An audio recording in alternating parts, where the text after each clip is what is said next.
Hello, everyone, and welcome to episode 128 of the High Sensitivity Podcast, and thank you for listening. If it's your first time here, we talk about video game and movie news, as well as what we watched or played over the week.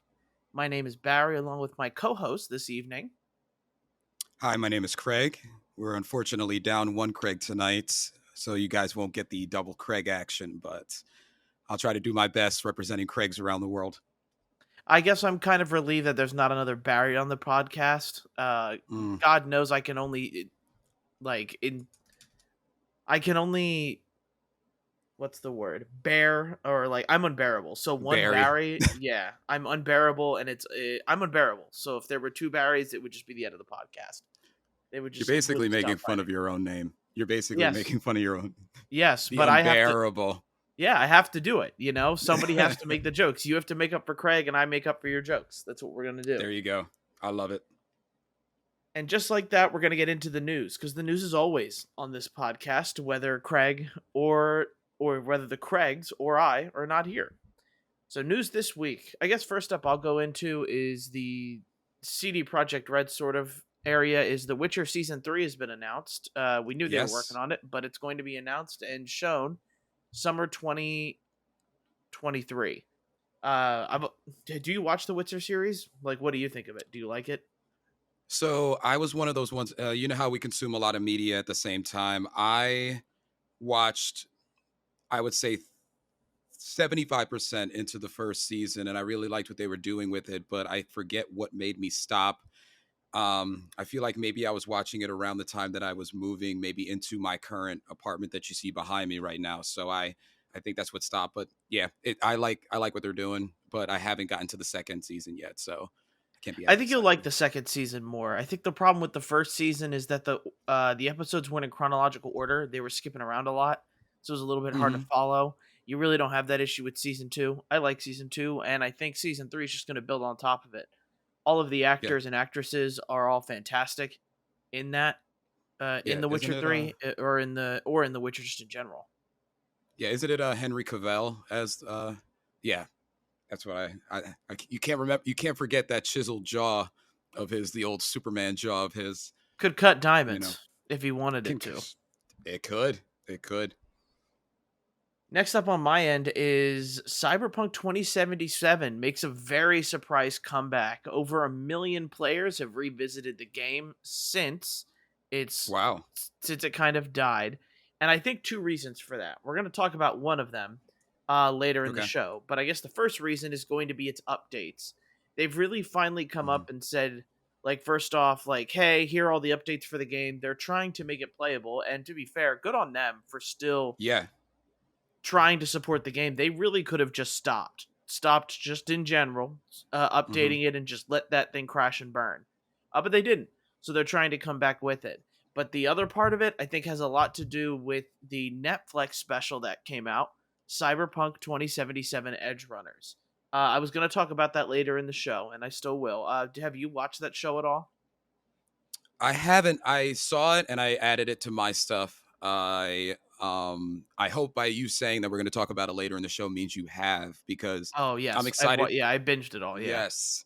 Okay, I'm excited to watch it, and I would love to. I can't wait to hear your take. I'm not going to, obviously we're way early in the show for that, but I uh I definitely was enticed when I saw that it is making a comeback, man. Question for you. Yeah. Who do you think did the "We're sorry, here are an awesome amount of updates" better? Cyberpunk or No Man's Sky?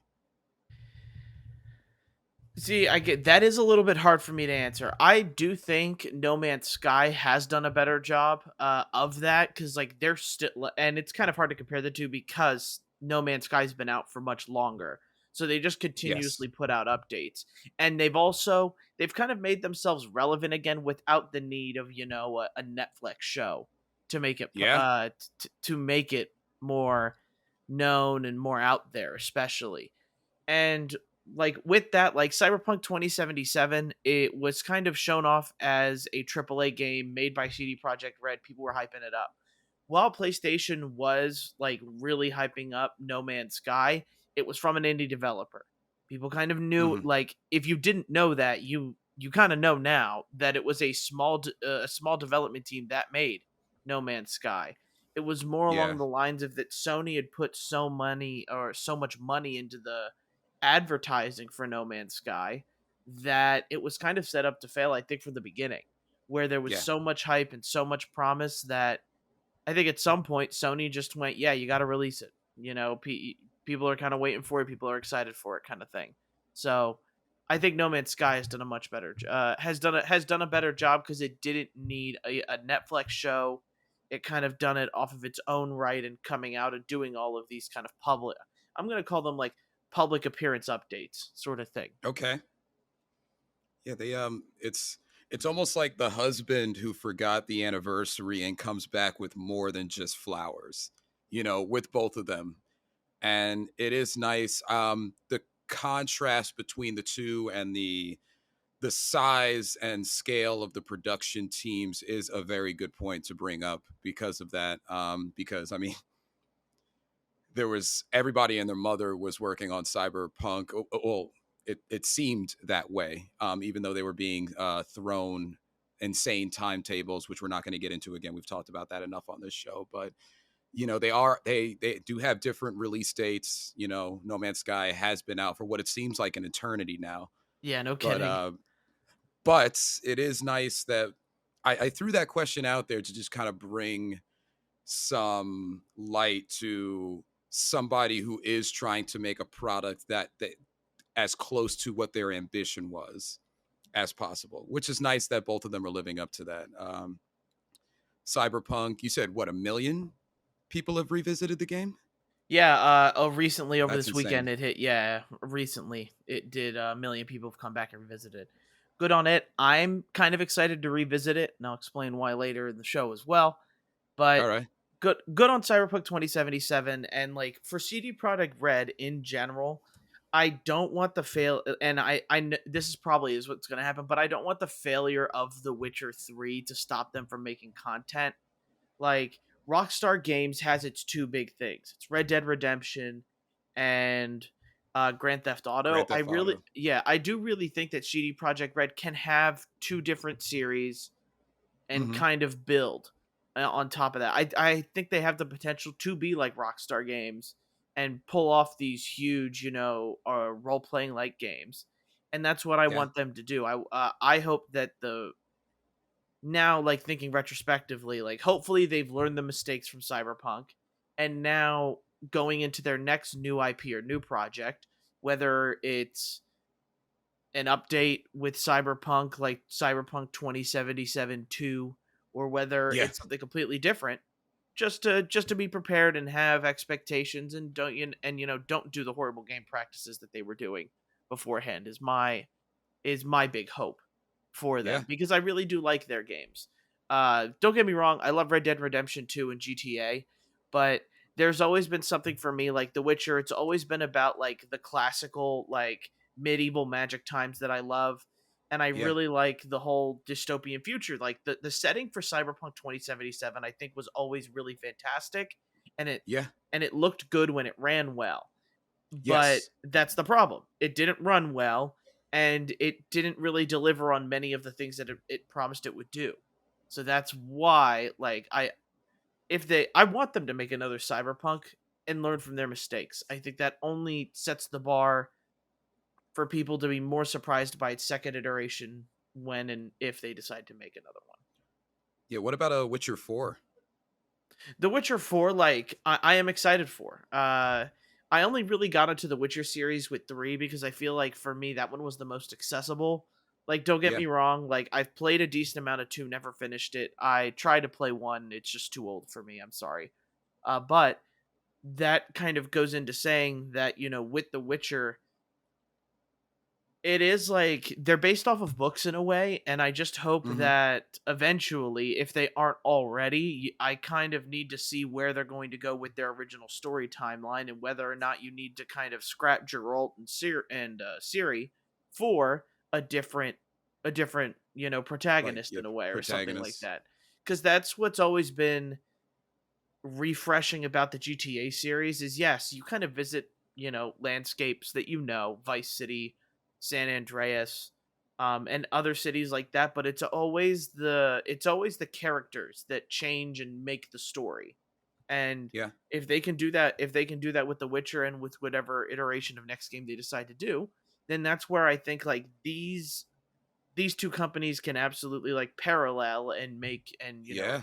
be splitting images of each other. I want a Trashidi Project Red. It's just that everything you heard after Cyberpunk 2077 you kind of don't want to anymore. No, you don't. But learn from lessons. That's what you need to see. You need to see people learn. And Yeah. hopefully they did. And that will eventually be seen. Yeah. What else did you have?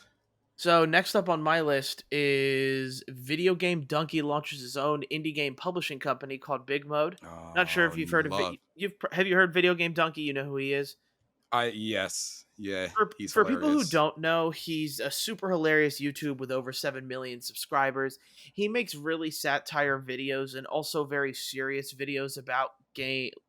He's I don't want to say because he's been doing this for so long. I don't want to say the term that he's woke on video games, but he's Yeah. always been the But type of person who praises indie games, who comes in and really lets you know, like, okay, Halo is just another carbon copy of Halo games, and you could, and I do find that like his videos are really intriguing, especially with the they indie are. projects that he's passionate about.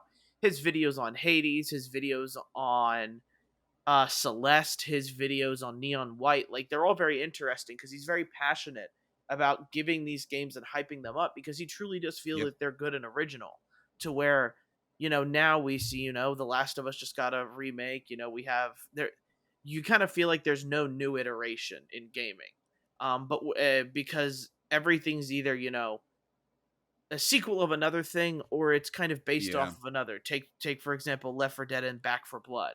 Like, Hmm. yes, same Regurgitated. team, but regurgitated in a way. And indie games have always tried to make something. They always try to think outside the box, which is like always what makes them more memorable, I believe. Yeah. And his platform has always been really good for that. Like a lot of these indie companies don't have the advertising dollars to really pump out and get their game out on YouTube advertisements or Twitch advertisements. But if some dude with 7 million subscribers and if 4 million people watch your indie game video and Yeah. 25% buy it, like that's good turnover. That's good, like good buying rate, especially for Y- those indie game companies that have small teams. Yeah. He's essentially got the influence of the Kim Kardashian in the gaming world, Yeah. in a sense. You know. But he's funny while So doing it. I have to give that to him. Absolutely, he's funny. he's he's funny and thought provoking at the same time, which a lot of gamers like because of the intelligence that the general gaming community has.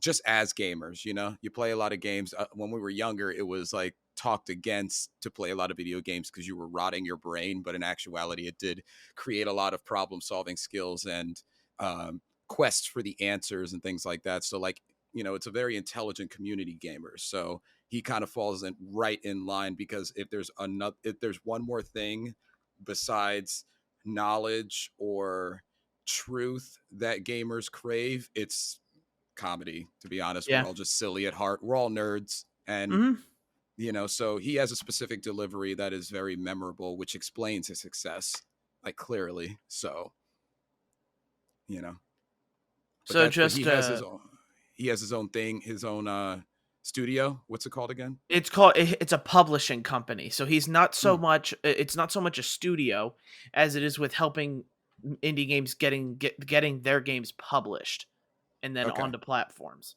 So it's a little bit different from a company, but it's called Big Mode. And he released a video on it if you guys are if you're interested in looking it up.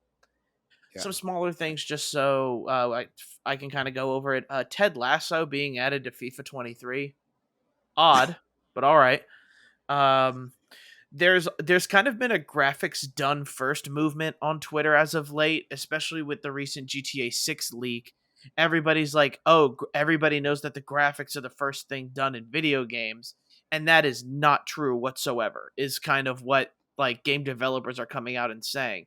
Yeah. We have a lot of them. We have not 343. of the developers of Control, Game of the Year Oh, award yeah. winning game came out, showed off early access of their or early builds of their game, where it's just kind of very rough images to what they're making. Other gaming companies, such as I believe God of War, did it as well with their early access of what Okay. their game looks like, and it just goes to kind of show how naive gamers are about their own community. Like Yes. it's it's funny to me how, and I'm gonna relate it to sports, and really the only way I can, like college football and NFL football, like fans think they know what's going on behind the scenes. Oh, they just like work out and they do this and they do that and brand deals and blah blah blah. Where we kind of have no clue. Like we're never shown the door of what an NFL player actually does. You can probably go on YouTube and kind of get a feel for what an Yeah. NFL player does on a day-to-day basis, but there nothing exists like that for a game developer. So No, it doesn't. it's always funny for me when people are going, "Oh, GTA 6 looks like crap. Everybody knows graphics are the first things done." Like, no, that's not the case. Um, it it's ignorance is what I'll say, and it is just kind of, and It's I'll preface this by saying I know not everybody's like this. Like a lot of like casual gamers or just like gamers that just kind of respect the medium know that making a game is difficult, writing a game is difficult. Like yeah. it's kind of like making a movie, but they're instead of actors, you have actors still, but you also have to create whatever this is with a bunch of computers. And movies are getting more like that now, but that I'm not getting sidetracked with that. So it's just something along the lines of like, why not be curious instead of just like judging people? And that's leaning into the Ted Lasso thing. There is a great Mhm. lesson in Ted Lasso. If people ever watch it, it's called the dart scene. You can look at it, and it's just about being curious instead of judgmental.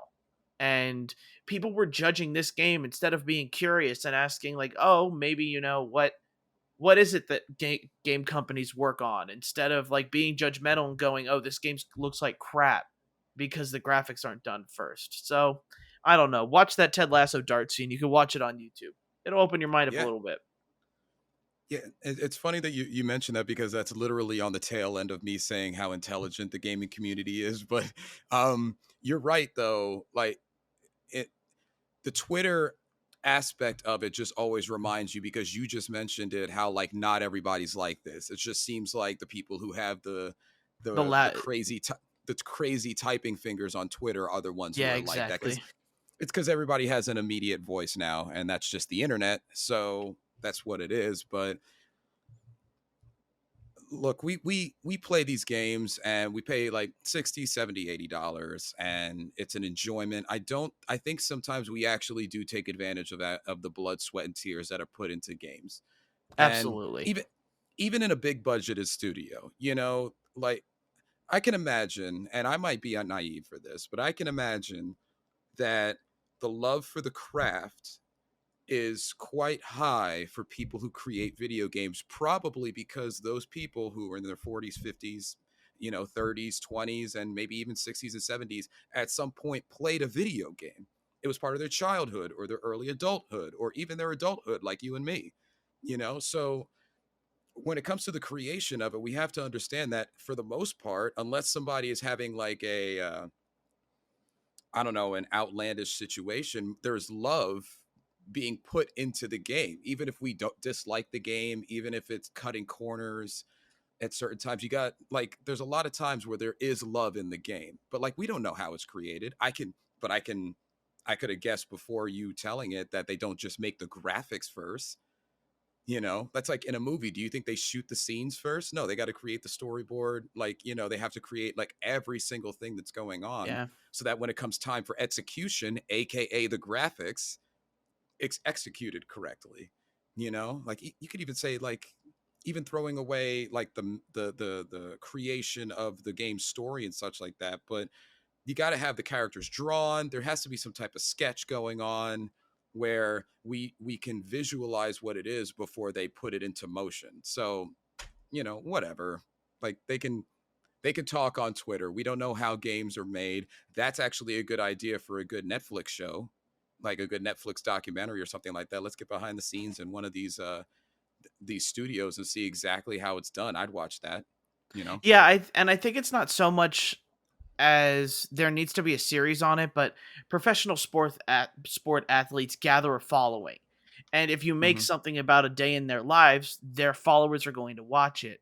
Yeah, Where to many game developers, you would kind of have to do it as a almost as like a studio, and I think that's been done before. Like take example Santa Monica. We know who Santa Monica is because they make God of War. We know who yeah, Barlog is because he's been the director for God of War for a long time.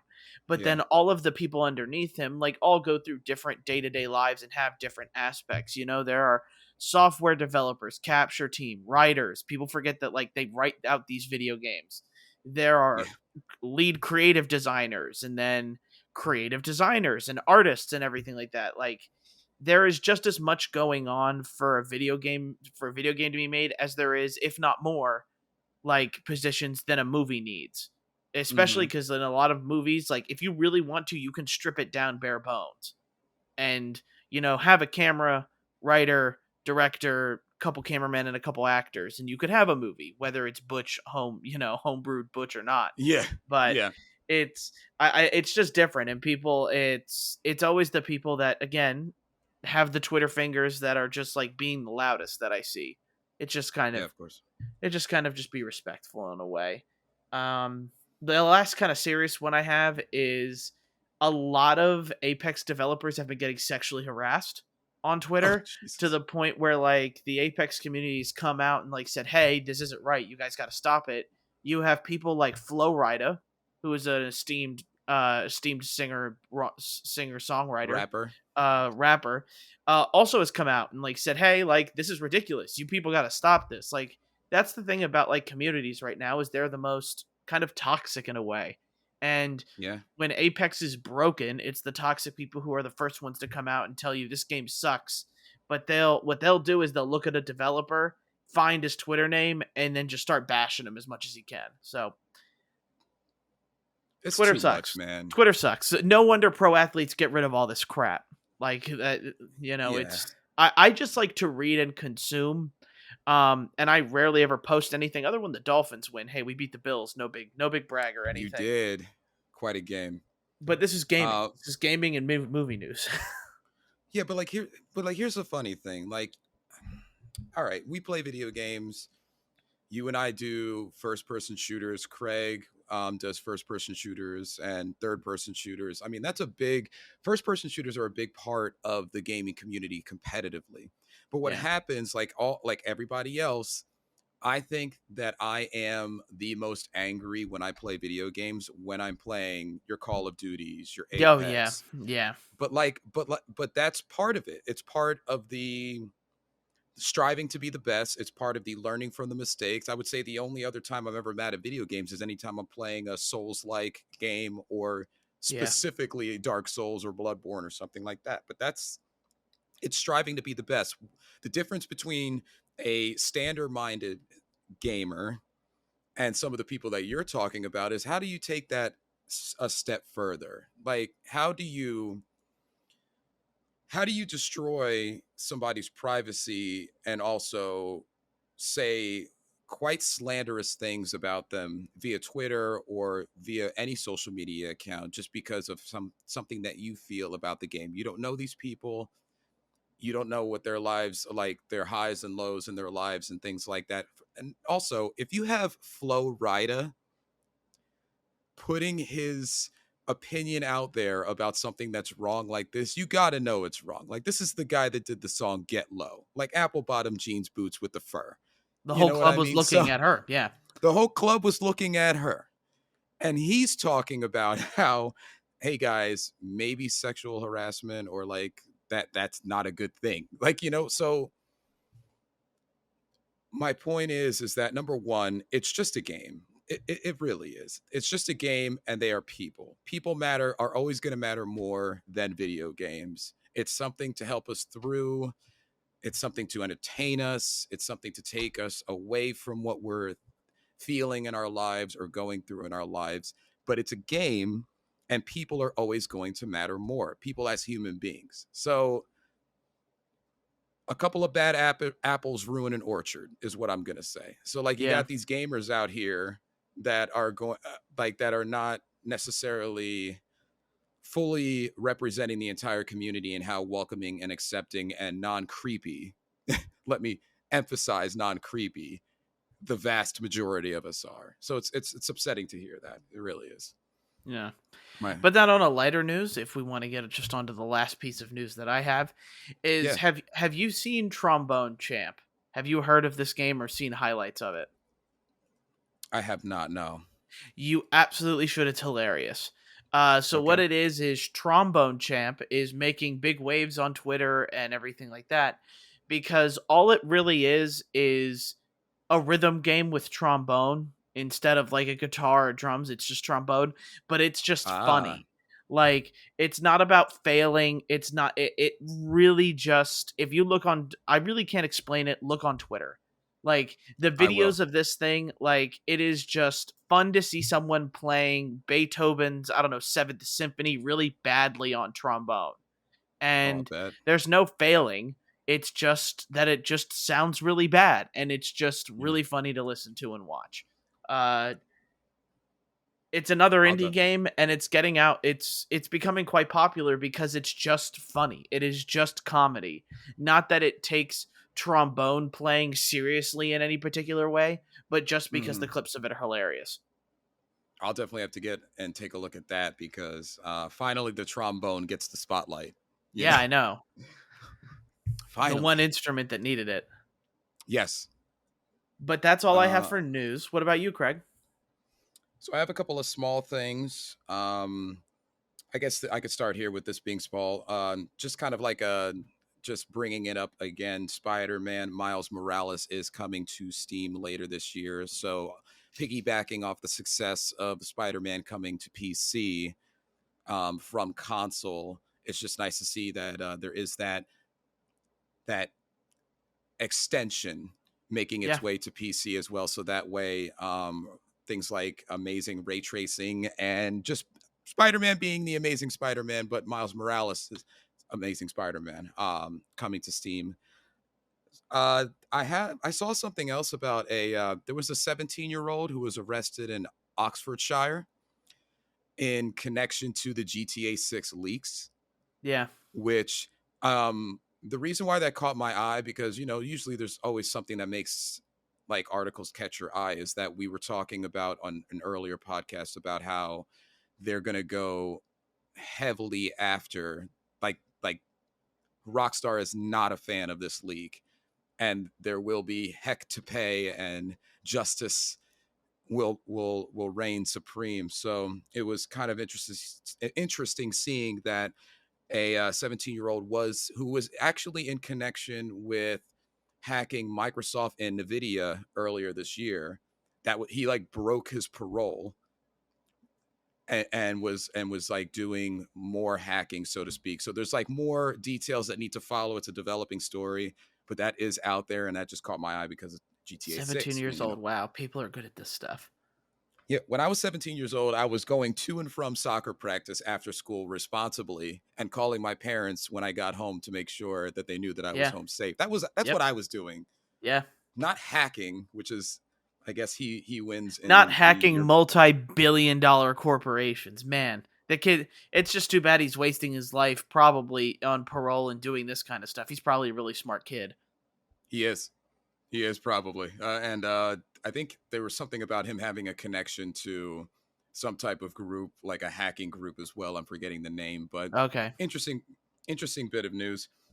Um, According to a leaker named Adrian Peria, who is the same person who predicted that Hogwarts was going to be pushed back, he released on Twitter just a statement saying that GTA is going to be set for 2025.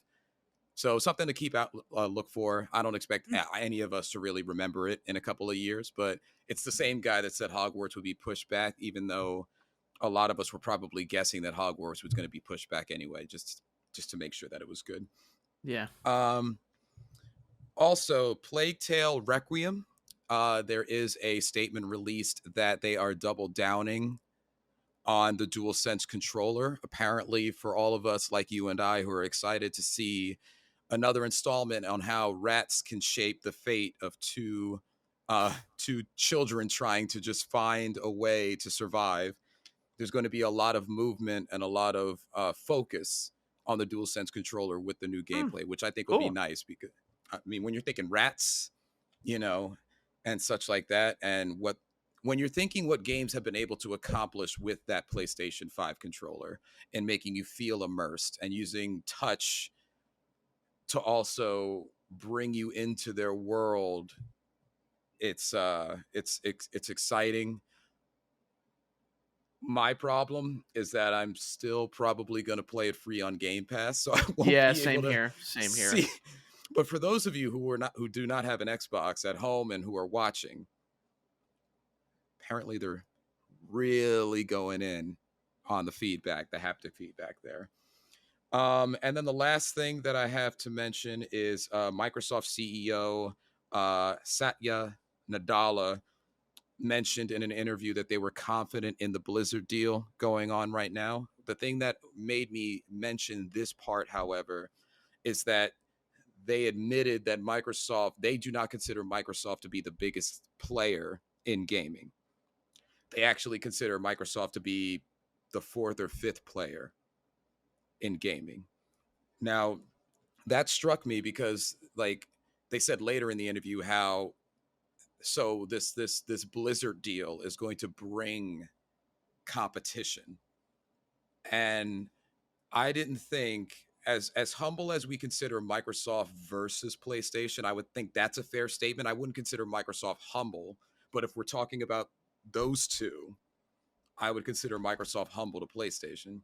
It was Yeah. kind of interesting to see how the Microsoft CEO like does not even consider them to be number 2 even, but like 4 or 5. Like obviously you have Nintendo to compete with, and I'm assuming Steam would be the other one that they're stating It as kind of like depends on what he was like leaning toward, cuz you have Sony and Nintendo who've been doing and making games for a long time, and then you've got companies like Sega and Capcom. So I don't know if he's yeah, considering, like, while they don't make systems, they make games. So I wonder if that's where they are in kind of the gaming market, and what he means is that there are other companies that make games, Take Two, Interactive, EA, like yeah, they all make games. So I imagine he's grouping that in there as well. Because if he considers himself in fifth place, you're looking at Nintendo, Sony, probably Take Two Interactive, and probably and probably the EA side of things. That's probably the okay, four, and then he's probably saying Microsoft would be fifth, which, to be fair, makes sense. You haven't really, and Xbox owners really haven't had an exclusive to hang their hat on in a long time. Halo yeah, Infinite, I loved. I loved Halo Infinite. Don't get me wrong, but that game kind of came out incomplete to where you can't play Forge, you still can't play co-op, multiplayer. Like, I don't get into the multiplayer. I get people that do. That multiplayer isn't for me. And then the hmm story mode was pretty good. Like, I'll give it that. Like, story mode was a decent amount of fun in Infinite. But then if you look at any other Xbox, kind of released games, what has there been in recent memory? I can't really even think of anything, to be completely no, honest. they basically ride the Gear series, but how long has it been since then? And if you didn't mention Halo, I would have continued forgetting that game came out. Like it Yeah. was a good early year game, and it got the hype that it got. I was done with it in I was done with the multiplayer in 2 to 3 weeks. So you know, put in that perspective or in that lens, it makes a lot more sense. Like that statement makes a lot more sense. But um I am interested to see, as we all are, how this deal, like how the landscape starts to change. Um, and obviously, time will tell with that. One last small one, and this, we're not a political show, but it's Stalker 2. is there's a rumor that it's not going to be released before 2024 or 2025. Obviously, because of the Ukraine, the turmoil going on in the Ukraine, which obviously our hearts go out to Ukrainians and such like that. But I had to mention it because I know that we mentioned Stalker 2 on the show because of where the release date was supposed to be. And Yeah. then how we really weren't expecting all the craziness that's going on and what it would do. But uh, the reason why I'm kind of bringing it up is like this is a realistic pushback. It's not a we're not sure the game's good or so on and so forth. It's literally they're trying to create a game amidst a war. And the majority of the developers, if not, I believe all the developers, are in that area. So, Stalker 2, if you were thinking about playing it or hoping that it would have a 2023 release, there is a rumor that it's getting pushed back even more to 2024 or 2025. And that's really That's all I have with news. Yeah, that's really quite disheartening. It's kind of and it affects them more because like it affects them more considering like Advance Wars Reboot Camp 1 and 2, the remasters of Advance Wars has also been pushed back, and like even it we thought we'd hear something in the last Nintendo Direct but we didn't. So really this like both of these games unfortunately will probably end up being lost to time.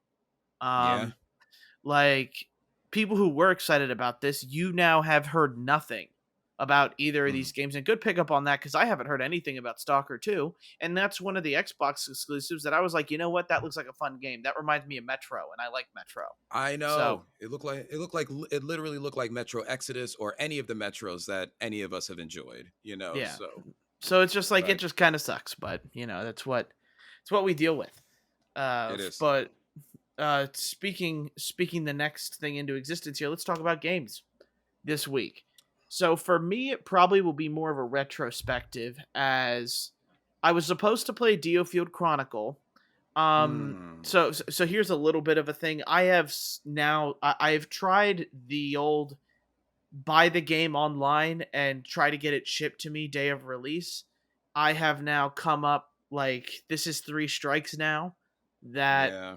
a certain company I have bought from will literally tell me day of, "Hey, we're not sending it.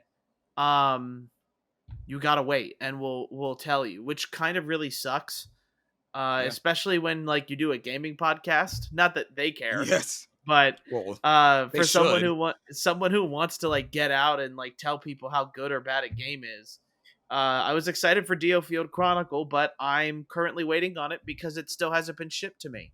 So part of me is thinking about canceling it, and if I can get my physical hands on, like I want the physical copy. I'm a physical gamer. I like Yeah. having the disc. Call me old Same. fashioned. I don't care. Uh, I like that but too.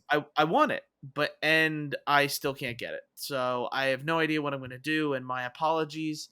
I think I might just go back to pre-ordering it the old way for me. Um, Yeah. Pre-ordering online and getting it shipped to my house does not seem to be working by any means for me, especially when I want the games on release date, and they tell me I'm going to get it on release date, and I don't. So you going back to a to an online at your local retailer store pickup kind of thing, or are Most you likely, gonna? if I can. Here's the Yeah. thing, though, and like albeit GameStop treats their employees horribly, uh, practices bad, probably business practices is what I'll call it. But Yes. GameStop, I've in my entire lifetime of pre-ordering, only recently when I pre-ordered Temtem, they did not get it on time, but they were like the people that I talked to were very kind over at my local GameStop told me that hey, we'll keep you updated. They've kept me updated and Oh, good. they got me my copy and everything fine here. The other company that I have pre-ordered from told me day of and I've just been kind of sitting in limbo, kind of wondering Just where. waiting. Yeah, the Diofield Chronicle was supposed to come out on Thursday, so business days wise, Friday kind of haven't heard anything. But then Saturday, Sunday, probably all the people who care about trying to help people are off in the corporate world. So that's why Yeah. it's kind of like, I kind of have mixed feelings about that because the weekend is when people can try to handle these things. but they can't. Yeah. So it sucks. And that's a little bit of a rant there, but in retrospect, anything else I've been playing, I've just been watching a lot of TV shows. I'm desperately trying to catch up. Here's the thing too. Yeah. I Yeah. think I talked about it as well maybe last week. I don't know why companies want to release all of their TV shows the same time as football season. I get I know. I get it's cold out and people are staying inside, and I guess that's where they're coming from, but like football dominates the weekend, and football is It literally does. on Thursdays. And let's group up college and NFL here. You literally have Tuesday, Yep. Wednesday, and if there's not a big college game on Friday, you have 3 days where you can kind of not have to Not. worry about watching stuff. But on Hmm. Saturday, it's football. Sunday, football. Thursday, football. Monday, football. So it's like, Uh-huh. as a sports guy, it makes things really stressful for me. Yeah. I haven't gotten to play a lot of video games. I get to play Splatoon when I'm bored, because Splatoon are quick 3-minute matches, and Yeah. I don't know.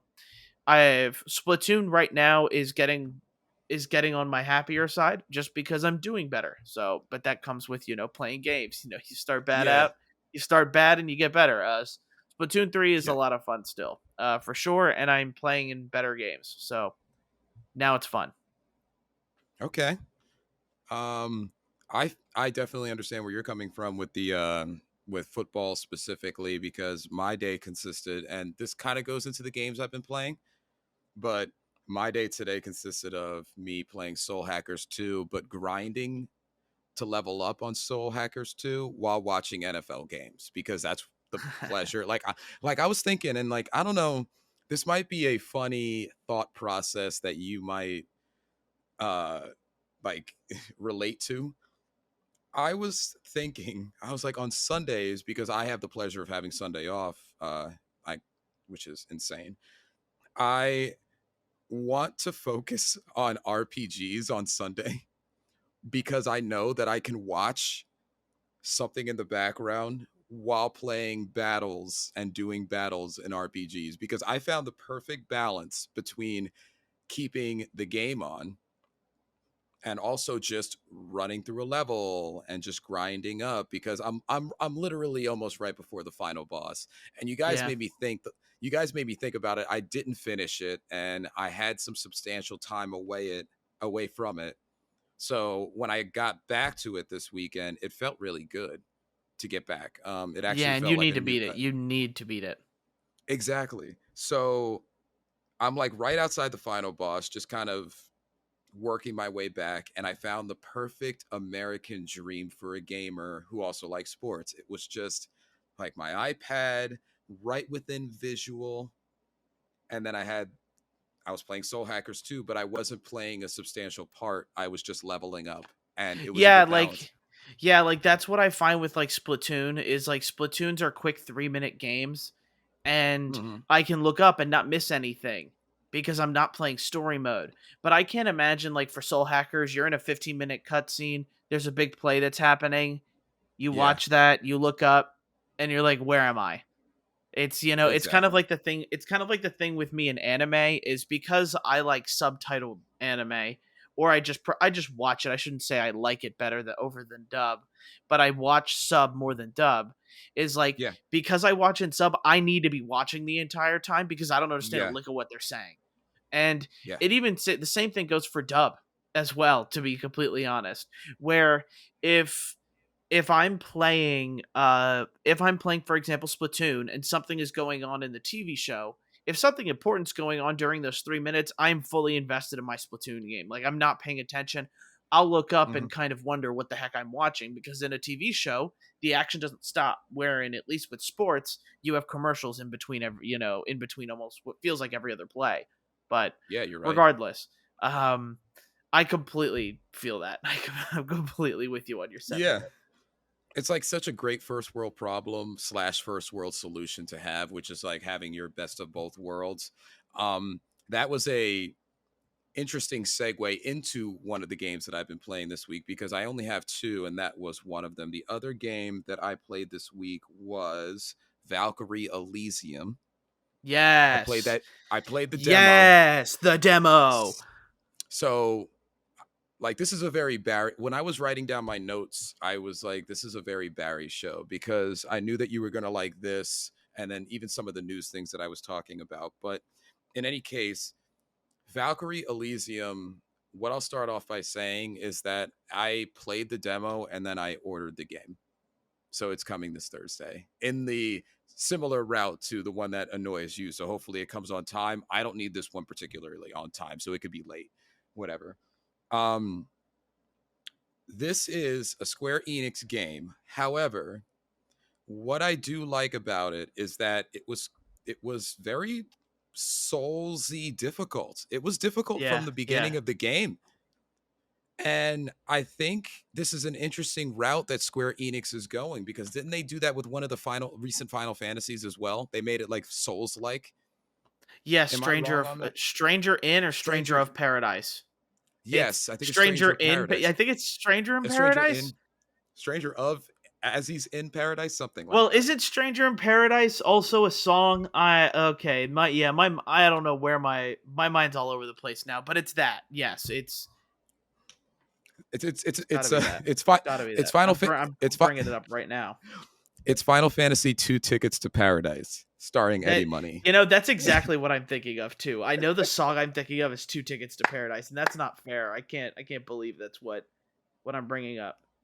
Stranger of Paradise. That is what it Stranger is of called. Stranger of and not in. Check, check, Currently check, on check. sale. Oh, Who knows? I so might play it yes, if it's on sale. it's very Dark Soulsy. I know that you're going to like the reference to the gods as well. So Yes. essentially, it is a Ragnarok scenario, and Odin as a final act, which I don't know how close of this is to the actual mythology, but as a final act, he releases one Valkyrie down to basically help prevent not only the end of the world, but also the end. Well, not only the end technically of Midgard, but of Asgard and Niflheim. Did I say that right? Niflheim. Niflheim? Yep. Niflheim. Sorry. Niflheim. Niflheim. Niflheim. So we're basically trying to protect everybody. And so the demo takes about, depending on your play style or how much you enjoy the scenery, 3.5 hours, 3 hours. Um, what I liked about it, small thing is that whatever I did do, this is what a lot of demos do now. I can transition into the game so I don't have to play it over. But it was a very straightforward demo. It had its 15 minutes. Here are what the controls are. Here's how to dodge. But the element that I like about the game is it takes the Square Enix magic components, your standard Blizzard, fire, electric, so on and so forth, and it makes so your character as a Valkyrie has your standard light and heavy attacks. There are multiple weapons that you're able to choose from, and each enemy that you fight will have a different weakness to a different um, weapon and a different element. Mm-hmm. And while you're playing, you have the life bar on the right side, but you also have a stagger bar based off of on the left side, based off of how much you're staggering them based off their elemental or weapon weakness. So, what was interesting about the game is I found that just button mashing, just devil may crying it to some degree didn't work out. Like the game focused heavily on exploiting enemy weaknesses. It's a huge focus. There's summons and such like that. But the story, I got very interested in the story. You speak to Odin directly at the beginning. He's like right there in it. They have their own interpretation of Odin. And you go down into this first level and you're kind of running around, learning your thing, and fighting different enemies. Enemies gradually get harder, even in the tutorial. And then first boss was not that hard, but the level design looks great. It's going to be heavy. So if and when you do play this game, Barry, the and any of you listening, it's definitely a stray off the path. It's classic RPG. Like just Yeah. there's chests everywhere. There's chests everywhere. There's a great leveling up system. It's going to be a barrel destroying kind of environment. So there's a lot of crates, there's a lot of barrels, and you get all of your upgrading materials from that. Fair warning, because it is there. What I do like, as well as one more thing I do want to mention about it, is the side quests. So in the game, there's two. In the demo, there's two. You pick them up in the main level as you're doing it, but there's a very Neo system with the levels. So you got your hub area, you choose a level, there's a very small level design for that area. When you're done, you teleport back up to your hub and you do it all over again with a new level. But they do that with the side quest too. Like, I picked up a side quest in the main level, and then I finished, beat the boss, did that whole thing. And then when I went back and you got to your I can teleport anywhere portion of your hub Hmm. area, I went back in for a very small map for the side quest and just got it done real quick, went back home. Cool. Yeah. I I've always liked that Neo does that. Neo's the most recent game I can remember that does that, but I've Yeah. always liked that style, because the linear aspect becomes great when you do add side paths to go off and go here and do this and do that. But the open world game becomes less, well, not open world, but less overwhelming when you have that break, where you break, you go back, you do a level, it's condensed, it's not as Yeah. huge, and then you leave and you upgrade, you talk to the people, whatever, you go back in, and then you fight for 25 to an hour, depending on the level and the cutscenes. So I guess, despite my rant, the only real thing to take away from all of this is your classic. A demo got me to buy the game. Like, I'm getting it on hopefully Thursday, and that will be what I hopefully I am hope you able to do. talk about. Yeah, thanks. That is what I hope to be talking about next Sunday, because it was very impressive. So Yeah, I'm excited to play it. I didn't get to play the demo. I have it downloaded, but just been so busy watching TV shows. And with that segue, let's TV get shows it. this week. Let's get it. So again, for me, Cyberpunk Edgerunners is what I watched, and I Yeah. also we can pretty much, I think, we should probably do that with Craig. I think there's probably one more episode of Welcome to Wrexham, and I am Yes. now I'm caught up. So there's probably one more episode. So we'll wait. Yes. Yeah, let's do that. Let's Um do that with Craig. Yeah, let's do it yeah, with Craig. But I'm Craig was excited. the one that told us about that one. So Yeah, yeah, exactly.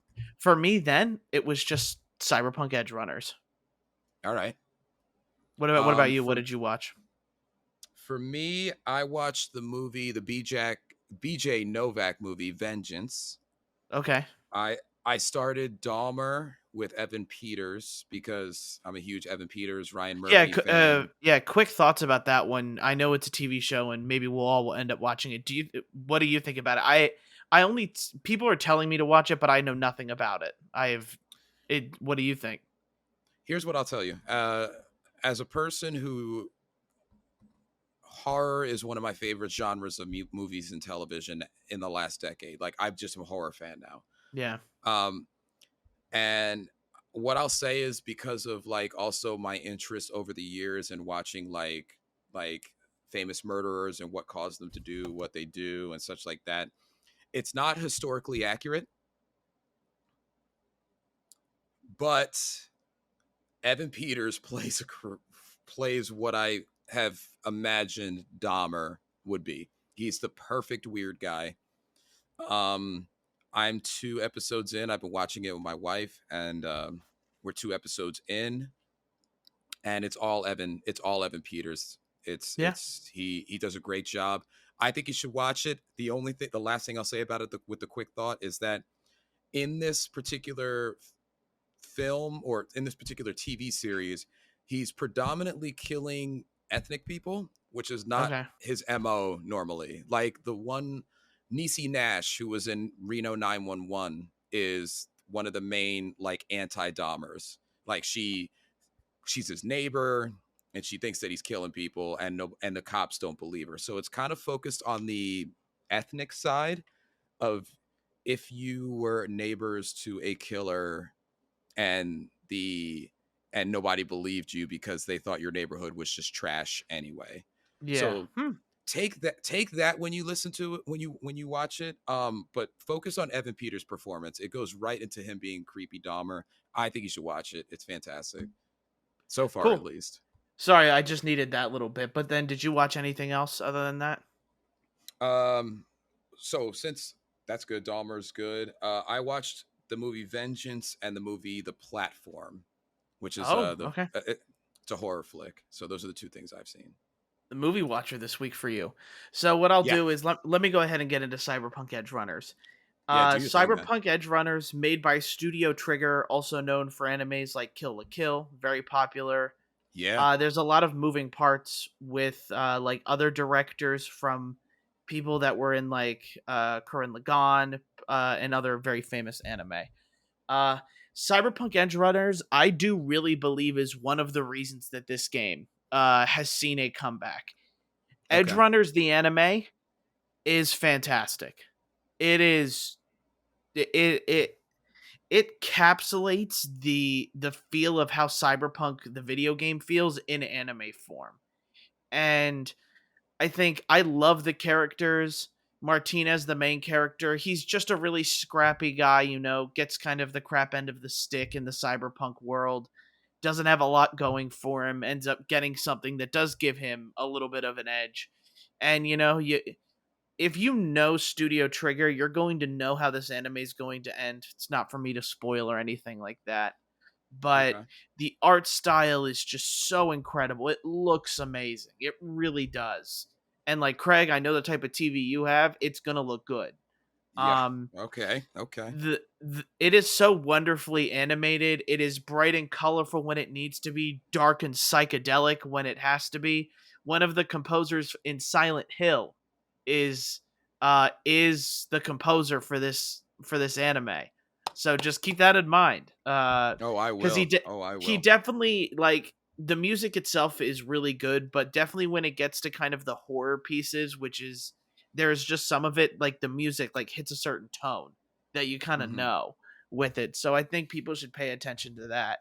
But Cyberpunk 2077 is probably end up going to being, and I've watched a lot of anime, guys. Um Probably a top 10 in my anime. In my anime list is probably a top 10. Oh, wow. Um the ending episodes are just so good. The character dynamics. Lucy is an all-time favorite for me. Um, Okay. you meet her early on, you'll get to know what Lucy's all about. Uh, but I am not one to spoil anything, and I know you haven't watched it. I know Craig hasn't watched it either. But Cyberpunk Edgerunners, wow. Um, I had big expectations for it just because it's kind of a Netflix sponsored anime. So they Mhm. definitely had the money for good animation. Studio Trigger knows how to pull off that when it's given the money. It's just on top of that, they really hit certain tones better than they have before. Um, they they really have this way of like being hopeful but being very dreadful as well, and making you, like, it's kind of this mixed bag. And Okay. it is a prequel to Cyberpunk. You don't need to play Cyberpunk whatsoever in order to understand this game. There are slight references that people will Okay. enjoy, but watching this anime with how good it was, I am absolutely going to try giving Cyberpunk 2077 another shot. I did finish Cyberpunk 2077. I didn't have as bad of a time with it as other people, but I Yeah. just got to see what the updates are for. I got to see if it has makes the game better, has made it worth it. I it is really, I gotta say, like, it is such an awesome TV show. And I know anime isn't everybody's thing. I watched it in dub. You can watch it in dub. It's great in dub. And I imagine it's also great in sub as well. Uh, Okay. the music and the aesthetic is also just so good. Um, I really love this anime. It's definitely a top 10 in my all-time list. And that, for me, that's saying a lot. Uh That is saying a lot. That's making cuz me I like want to go watch it right now. yeah, I can definitely recommend it. Like, please watch it. Let me know if you think, if it makes you want to play Cyberpunk 2077. I just think that me personally, and I guess I'll call it here, with the popularity of Cyberpunk Edgerunners and with certain things that happen in the show, they would be like CD Projekt Red would have to be idiotic to not Yeah. tie these two together. They can build off of that. Yeah, definitely. Especially if it's Sorry for the cough. oh no, you're good. You're good. They can definitely build off of that. And that cough is designated to your passion for this series. No, That's what that cough is. please watch it. Because if they end up doing some sort of tie-in with Edge Runners here, I'm all for it. 100%, I'd play it without question. Paid DLC, I'll pay for it. Um, because I loved those characters as much as I did, Okay. and and you don't have to binge it. I think I kind of watched it over 2 or 3 days, just because definitely you kind of binge it, take a little break, watch one episode, and then then the following third day you watch the rest of it. How Um, long is it? it's 10 episodes, but they're half an Okay. hour. They're half an hour pieces. It goes quick. Yeah. Episodes roll right into one another. That's what I kind of like. I can binge a series that's 30 minutes, 12, 10 episodes, but the moment they're hour episodes, like it is a drag to binge it. But if the series is that good, then you'll binge it. Like that's kind of how binging is. If you really like it, you'll Yeah. watch it. Uh just Edge Runners really hits every note that I feel it does. Has some really famous voice actors in it as well. Giancarlo Esposito Oh my is gosh. is Gus Veraday. Fring. Oh The my god. the moment you hear Guan Esposito's voice, like you hear Oh, it, like oh I that's him. freaking love. I love him, man. Exactly. I Yeah. love him. And to get big English voice actors in this is like what people should be doing. It's what gets people to watch it anyway. Um Mhm. but yeah, there's Zach Aguilar, who like I feel like voices every anime thing as of late. He does a really good job with the main character here as well. But Okay. Studio Ghibli does it as well. Like for Howl's Moving Castle, you had Christian Bale Yeah. voicing one of the The characters there. Yeah, the get Christian Bale. like get A-list voice actors, to do it, Yeah. and people will watch it. I think a lot of people will probably watched it just because they heard Esposito's name in it as well. Oh, of course. So, watch the series. Please watch the series. You don't need to play Cyberpunk to watch it. Um, if it makes you feel like you need to play Cyberpunk, then you're just one of the other 1 million people that have probably done Clearly. so as well. So, Clearly. think about it and just give it a shot. I know I'm going to give Cyberpunk 2077 another shot, and I think Edge Runners deserves your time as well. All right. Yeah, I'm definitely jumping on that this week because I remember seeing it and it piquing my interest. And based off of your recommendation, oh my gosh, how could I not? That's definitely something I'll be watching. I'll say though, like Cyberpunk 2077 makes it pretty obvious too. This is an adult themed anime. This is not have your kids around type of anime. Got it. Nudity, blood, gory scenes. Just keep that in mind for anybody that's watching. I wouldn't watch it with your kids. There you go. You heard it here first. Um, all right, so I'll start with Vengeance. Vengeance is a BJ Novak film. It was written and directed by the gentleman himself. For those of you who do not know BJ Novak, he was Ryan in The Office. Yeah. For any Office fans, for me, I personally am very excited at what this man has been able to do behind the scenes. But Vengeance starts out with a New Yorker journalist named Ben, who's essentially, I mean, he's a New York journalist, so he's kind of like a playboy. He definitely has his share of women. And he gets a call from a brother of a woman that he hooked up with maybe a couple of times, like years ago or whatever. And that particular woman had died from an overdose. Now,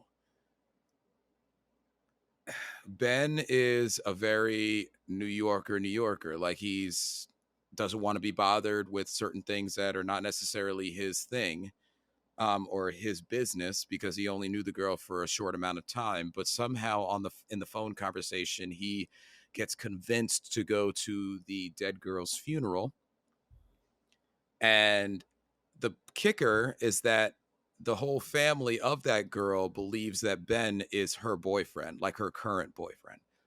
Oh, okay. So so he has to go to this funeral and kind of pretend like he's the boyfriend, even though he's only hooked up with her or just like, seen her like a couple of times, right? So the kicker comes in when he gets to the funeral. The brother, who's hilarious, by the way, uh, has a feeling or an inkling or some type of thing that that she was murdered. Now, Ben, being a journalist for the New Yorker and also a very ambitious, trying to find something on his own, decides that he should create a podcast where he interviews people around Texas and people who have known her, family, friends, things like that, to see where this rabbit hole goes. And trust me, the rabbit hole goes. Recommend it. Um, Ashton Kutcher plays a I movie did. Yeah, producer. I Oh, do sorry. see that there's a decent amount of good actors in here. Yeah. No, most notably, I would say, besides the brother, who I'm forgetting his name right now, Issa Rae is hilarious in it, I did and see Issa Rae. Ashton Kutcher plays one heck of a Texan, but born in the Northeast, record producer. Now, So, is the brother's name Ty Shaw? let me just The see. actor is played by Boyd Holbrook. Yes, yeah, yeah, There you Boyd go. Yeah. Holbrook.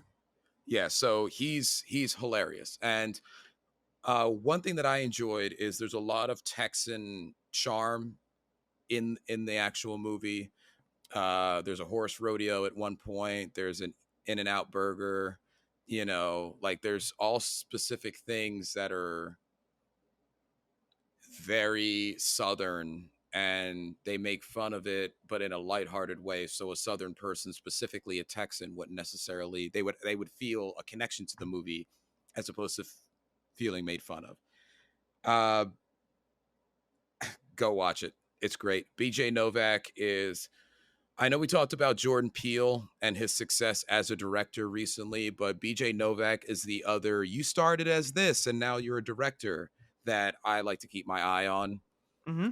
because he's very intelligent. He got his way in the production credits on The Office, and his story is actually pretty interesting, which I won't get into now because it's obviously a long story. It's his life. But BJ Novak, Vengeance, watch it. Yeah, The it other looks like it's one, on Peacock. Just for people who are interested, I believe it's on yes, Peacock. yes, thank you for that, Barry. Yeah, that's how I was able to watch it. So yeah, it's on Peacock. Most of us at this point, we're not a Peacock sponsored or anything, but gosh darn it, you can get a lot out of a Peacock membership, even the basic one. Yeah. Um, the other movie I watched, which is a complete 180 to Vengeance, is The Platform. The Platform is a 2019 Spanish horror film. It is okay in English dub. I watched it in Spanish dub for a bit, but I was on my phone so much trying to do things actually football related that I had to turn on the English dub so I can hear it. And it is essentially about a prison, 200 levels. The prison is utilized obviously for inmates, but also you can choose to go in the prison because it's like run by a corporation. Mm-hmm. You could choose to enter this prison for some type of gain after spending a certain amount of months there. But essentially, what it is it's a 200 level prison with a platform in the center. So inmates, there's two inmates to a cell. The cell is completely covered up by the walls and such like that. But in the center, you have a platform that comes down delivering you food. Now, where it's a kicker is that there is one table of food on this platform, and all 200 levels have to eat from this one platform. So where it comes into the horror aspect and where I should warn you in the, I guess, eating aspect, because it's very disgusting in terms of how people eat, is that level one gets the entire table to themselves and gets to eat as much as they want. And after a certain amount of time, that platform lowers to level two. And it does all that to level 200, which you can guess probably at that point that it is basically ravaged of all edible food. Mm-hmm. So it's about a guy that agrees to go into this prison. He has to do 6 months. After his 6 months, he obtains a degree that he was looking for, like an educational degree in this universe or this movie. That's something that you can do. The Hmm. reason why I recommend it is the deep dive into how food basically runs the human brain and how nice, mean, criminal, not criminal, whatever. When you're in that prison, you're insane. Like after a couple of days. So one last thing to mention about it that puts like an asterisk on it is that after you live 1 month, let's say you're on level 38, after that month ends of being on level 38, you are everybody in the prison is shifted to a random floor. So you could be on level 1 your first month, like let's say you're serving a 6 year or a 6 month term. You could be on the first floor for your first month. You could be on level 198 your second month. You could be on 63 the third month. You could be on 35. It's weird. Yeah. And the main character starts out on level like 40 or 50 with an inmate who has been through it already, so he kind of guides him and such like that. It's very interesting to watch because it just shows how far humans are willing to go, especially when you're at the top sometimes and then you're at the bottom other times, because they don't talk to each other from floor to floor, and Yeah. it's every person for themselves. So if you're on floor 13, you're good. But if the next month you're on floor 198, you're or 194 or whatever, you're starving literally every day. Hmm. So big big warning though to anybody who is sensitive, there is very disgusting eating going on, because you got to understand when that table comes down to certain floors, people are eating like weirdly, like like the worst. If you ever been to a McDonald's and seen somebody who actually was hungry at McDonald's, it's like 10 times worse than that, 100 times worse than that. The other thing that I will mention is there are cannibalistic things, though. You could Yeah. probably already guess that, with starving people and a jail and food not getting to certain people. So it's called The Platform. It's great. Ending's a little weird, but if you want something that'll shock you, yeah, that'll shock you, I would watch it. That's my Yeah. recommendation there. Looks like it got some nominations for like special effects, best visual effects as well. Uh, Mm. Even like when you go on Google, the first couple things in here are like, what's the ending of the platform? Ending of platform explained. So like, just think about that when if you're probably looking for something that's a little bit thought provoking, that could be it. Yeah, that could be it. It was good. I 79 enjoyed on it. Rotten Tomatoes. I think it was like an hour and a half, hour and 40. So a standard horror flick amount. Yeah, It's not like jump scare scary. Um, we're getting just into gory. October. It's just gory. Yeah. All right. So yeah. All right. Well, that's it for the podcast this week. I thank you guys for listening. And if you enjoyed it, please make sure to review it on your podcast listening platform of choice and share it with your friends. Share it on social media. We'd appreciate it. If you're watching on YouTube, I appreciate if you subscribe, like it, share it as well. If you're Yep. interested in interacting with any of us at all, we have a Twitter, a Facebook, and Instagram. We also have a Twitch. Again, my bad, guys. Just busy season. Going to be kind of hard to stream for me. So Yeah. just or send us an email at highsensitivitypodcast@gmail.com if you're interested in asking us any questions or anything like that. I think I got everything. Hopefully next week I'll have Dio Field Chronicle. We'll see whether or not my conquest for this game ever ends. Uh, we'll see what happens, and that's even if I get Valkyrie Elysium on time, because that comes out this week as well. Yes. Yeah, the 28th. So with that, hope you guys have fun till next week, and look forward to seeing us next week again. See you guys later. Later, guys.